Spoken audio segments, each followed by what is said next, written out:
कई जगहों पर कावड़ियों की हिंसा बेकाबू होती जा रही है।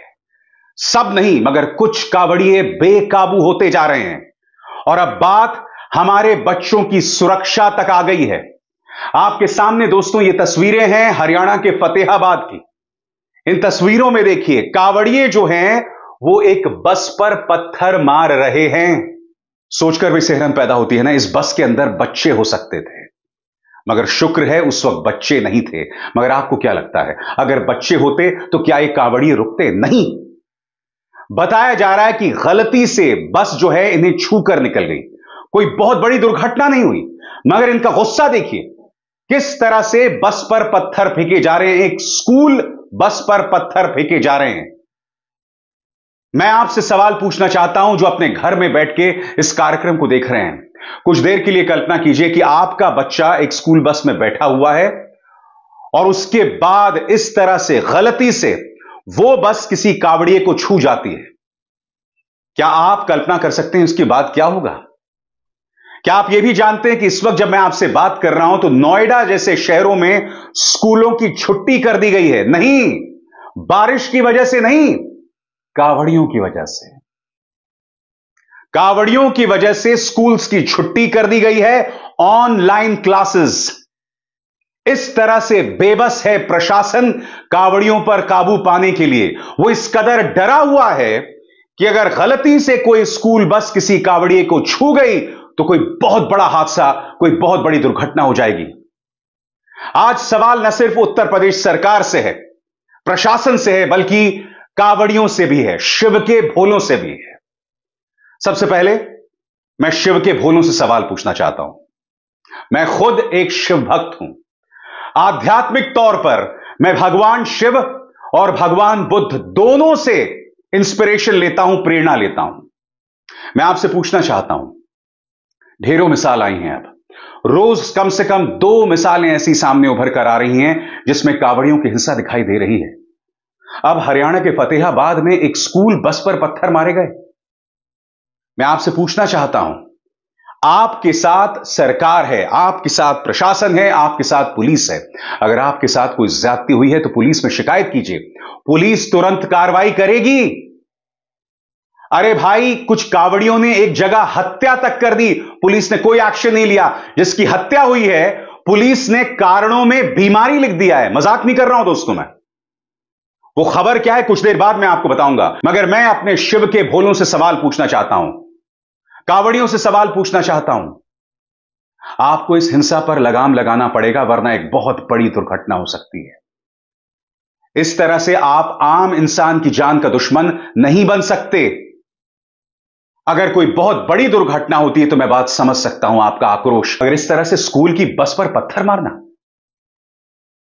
इसे आप जायज कैसे ठहरा सकते हैं? बार बार इस तरह की सामने मिसाल आ रही हैं। अभी कुछ ही दिनों पहले एक ई रिक्शा चालक को इस कदर बुरी तरह से कावड़ियों ने पीटा, ऐसा पीटा कि वो मर गया। अब उसकी बहन की आवाज सुनिए। उसकी बहन यहां पर कई बातें कह रही है। सबसे पहली बात वो ये कह रही है कि पुलिस हमसे ये कह रही है कि इसकी मौत बीमारी से हुई। उनसे दस्तखत भी करवा लिए कि बीमारी से मौत हुई है। सुनिए एक बहन का दर्द। क्या कर रही? अब मैं आपको कुछ दस्तावेज दिखाता हूं। आप देखिए, परिवार से बाकायदा साइन करवा लिया गया है कि उनकी पुलिस से कोई शिकायत नहीं है, यहां कोई दिक्कत नहीं है, मौत बीमारी से हुई। उस ई रिक्शा चालक को बुरी तरह से मारा गया। जैसा कि बहन कह रही, कई जगह गुम चोटें थी, यानी आंतरिक चोटें, कई जगहों पर घाव थे, मानो शायद चाकू मारा हो शिव के भोलों ने, ऐसा बहन कह रही है। मगर पुलिस ने परिवार से, जो अनपढ़ है, उससे क्या दस्तखत करा लिए कि बीमारी से मौत हुई है। मैं आपको बतलाना चाहता हूं इस खत में क्या लिखा हुआ है। इसमें लिखा हुआ है कि निवेदन है कि हमारा भाई मोहित पुत्र भिकारी निवासी ग्राम रायपुर नंगली थाना रतनपुरी की आज दिनांक को मृत्यु हो गई। इसमें किसी का कोई दोष नहीं है, हमें पुलिस कार्रवाई की जरूरत नहीं है। उसकी मृत्यु बीमारी से हुई। हम अपने भाई मोहित का पोस्टमार्टम नहीं कराना चाहते हैं। शर्म आती है उत्तर प्रदेश पुलिस को। एक ई रिक्शा चालक की बुरी तरह से पिटाई की गई और 5 दिनों बाद उसकी मौत हो जाती है और आपने यह लिखवा दिया कि मौत बीमारी से हुई है। अरे भाई, जंगल राज चल रहा है क्या? बताइए ना। उस ई रिक्शा चालक, उसकी पत्नी, उसकी बहन, यहां किसकी जवाबदेही है बताइए? कौन देगा इनको इंसाफ? और ये देखिए, पुलिस का आधिकारिक बयान, इसमें भी लिखा हुआ है मौत बीमारी से हुई। आज ये खबर मैं आपको क्यों दिखा रहा हूं दोस्तों? आपने कई तस्वीरें, कई वीडियोस देखे होंगे कि पुलिस किस कदर बेबस है कांवड़ियों की हिंसा के सामने। याद कीजिएगा दोस्तों, एक कार की टक्कर होती है, बुरी तरह से उस ड्राइवर को बाहर खींच के उसको पीटा जाता है, पुलिस वहां खड़ी रहती है, तमाशा देखती रहती है। कांवड़ियों की चुनौती बहुत मुश्किल होती है। आप इतना लंबा सफर तय करते हैं, मगर सबसे बड़ी बात, आप धार्मिक काम कर रहे हैं। धार्मिक काम में गुस्से की, नाराजगी की कोई जगह नहीं है। जब आप खुद को शिव के करीब महसूस करते हैं तो उसमें हिंसा का कोई स्थान नहीं है। आप इस तरह से एक स्कूल बस पर पत्थर नहीं फेंक सकते। आप एक ई रिक्शा चालक को मौत के घाट नहीं उतार सकते। अभी यह कांवड़ कार्यक्रम कुछ दिन चलेगा। स्कूल्स बंद कर दिए गए हैं, जो अपने आप में बताता है कि किस तरह से बेबस प्रशासन है कांवड़ियों के सामने। मुझे ताज्जुब नहीं होगा कि कल को अगर स्कूली बच्चों पर भी निशाना बनाया गया तो पुलिस कुछ नहीं करने वाली है, भाजपा की सरकारें कुछ नहीं करने वाली हैं। मगर यह समझना पड़ेगा उन लोगों को जिनके बच्चे उन स्कूल बसों में जाते हैं। यह समझना पड़ेगा हमारे शिव के भोलों को। आपको अपने गुस्से पर काबू लाना पड़ेगा। जैसा कि वो बहन बोल रही थी, हल्की सी चोट भी नहीं आई कांवड़ियों की, आपने उसे मौत के घाट उतार दिया। और सबसे बड़ी बात, जले पर नमक, यह कि पुलिस ने पोस्टमार्टम नहीं करवाया और यह कहा कि मौत बीमारी से हुई है। अब मैं आपको एक और तस्वीर दिखाना चाहता हूं दोस्तों। यह बहुत ही विचित्र तस्वीर है।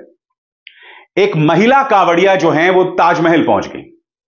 ये देखिए, पुलिस ने उनको रोका हुआ है। कहती है मैं ताजमहल में, जिसे वो तेजो महालय बता रही हैं, यानी शिव का मंदिर, वहां जल चढ़ाऊंगी। अब ये वीडियो देखिए, यहां पर खड़ी हुई हूं वहां पर।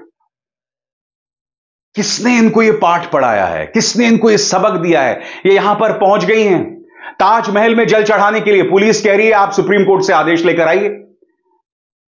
ताजमहल देश की आन बान और शान है और यहां पर यह नजारा हो रहा है। सुनिए वो औरत क्या कह रही है।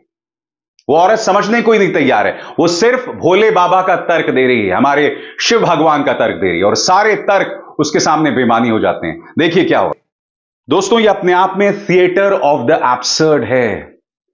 एक अजीब व गरीब माहौल है जहां हिंसा को बर्दाश्त किया जा रहा है। हमारे बच्चे तक निशाने पर आ रहे हैं, गरीबों को मौत के घाट उतार दिया जा रहा है, और पुलिस कह रही है नहीं साहब, ये तो बीमारी की वजह से हुई है। ये 2024 का भारत है। अब कांवड़ियों के नाम पर लोगों को इंसाफ नहीं मिलेगा। मैं समझ सकता हूं, जो लोग कांवड़ ले जाते हैं उनमें से कई गरीब लोग होते हैं, और मेरी पूरी सहानुभूति उनके साथ है। यह बात मैं बार बार कह रहा हूं, मगर आज मैं आपसे एक बहुत अहम अपील करना चाहता हूं। मेरे एक एक शब्द पर गौर कीजिएगा। जब आप एक कांवड़ यात्रा निकालते हैं और अगर गलती से कोई कार आपको छू जाए, कोई बहुत बड़ी दुर्घटना ना हो, आप पुलिस को शिकायत कीजिए, नंबर 1। मगर अगर आपके साथ ही कांवड़िए हिंसा करें तो प्लीज उन्हें रोकिए, रोकिए उन्हें। मैं आपसे एक सवाल पूछना चाहता हूं, अगर आप एक स्कूल बस पर पत्थर मारेंगे, अगर आप एक गरीब ई रिक्शा चालक को मौत के घाट उतार देंगे, तो आपको शिव बाबा का पुण्य तो किसी भी सूरत में नहीं मिलेगा। आपने जीव हत्या कर दी है। आप मासूम बच्चों के स्कूल बसेस को निशाना बना रहे हैं। बताइए ना, आप कहां से पुण्य कमा रहे हैं? आपको ये बात समझनी पड़ेगी। आप किसी भी सूरत में पुण्य नहीं कमा रहे हैं। आप ये कांवड़ यात्रा क्यों कर रहे हैं अगर आपको हिंसा करनी है? कई ऐसे वीडियोस आए सामने उभरकर जहां कुछ कांवड़िए जो हैं वो ड्रग्स का सेवन कर रहे हैं। मैं वीडियो दिखाना ही नहीं चाहता हूं आपको, मगर आप भी जानते हैं यह होता है। कई जगहों पर बहुत ही लाउड डीजे चलता है, फुल वॉल्यूम पर डीजे चलता है। मैं आपसे सवाल पूछना चाहता हूं, भक्ति में हाई वॉल्यूम पर डीजे चलाने का क्या काम है बताइए? भक्ति का काम हमें अपने आप को एक आंतरिक सुकून देना और दूसरों को सुकून देना। अगर आप स्कूल बसेस पे पत्थर मारेंगे, अगर आप लोगों को मौत के घाट उतार देंगे, अगर आप लोगों को घसीट कर मारेंगे, यह हो रहा है। पुलिस बेबस है, प्रशासन बेबस है, कुछ नहीं करना चाहते हैं सरकार, कुछ नहीं करना चाहते मुख्यमंत्री आदित्यनाथ। यही सब चल रहा है। नहीं, यह धर्म नहीं है, यह धार्मिक विश्वास नहीं है, यह आध्यात्म नहीं है। अगर आपके आसपास कावड़िए हिंसा करें, अगर आपके साथी कावड़िए हिंसा करें, तो उन्हें रोकिए। और सबसे बड़ी बात, हमारे बच्चों पर किसी भी कीमत पर निशाना नहीं साधा जा सकता। प्रशासन को सख्त होना पड़ेगा, कानून के अंतर्गत कार्रवाई करनी पड़ेगी। कोई कावड़िया हिंसा करे, लगाम लगाइए उस पर, कानूनी कार्रवाई कीजिए उस पर, जेल भेजिए उसको। वो शिव को बदनाम कर रहा है और कावड़ियों को बदनाम कर रहा है। मैं उम्मीद करता हूं कि आप मेरी इस बात को समझ पाए होंगे। अभिसार शर्मा को दीजिए इजाजत। नमस्कार। स्वतंत्र और आजाद पत्रकारिता का समर्थन कीजिए, सच में मेरा साथी बनिए। बहुत आसान है दोस्तों, इस ज्वाइन बटन को दबाइए और आपके सामने आएंगे ये 3 विकल्प, इनमें से एक चुनिए और सच के इस सफर में मेरा साथी बनिए।